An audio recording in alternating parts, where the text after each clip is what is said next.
ஆனா hair style எப்படி இருக்குன்னு எப்படி இருக்குன்னு சொல்றீங்களா ஹேர் ஸ்டைலு? புரியல. முடி வெட்- இல்ல முடி வெட்டினு எப்படி ஹேர் ஸ்டைல் எப்படி இருக்குன்னு பார்த்து சொல்றீங்களான்னு கேட்டேன். அப்படியா? சொல்றது சொல்றது பெரிய விஷயம் இல்ல. காமி காமி. யாரா அந்த பையன்? யாரா அந்த பையன்? நல்லா நல்லா காமிக்கணும். பாடுறா பாடுறா. வாவ். பின்னாடி முன்னாடி முன்னாடி பின்னாடி. போதும் கலக்குறியா போதும். தம்பி?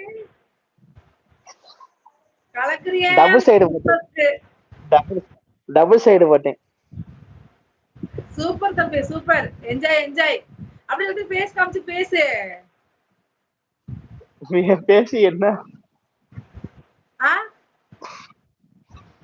அதை பேசி என்ன பண்ண பயமா இருக்கு.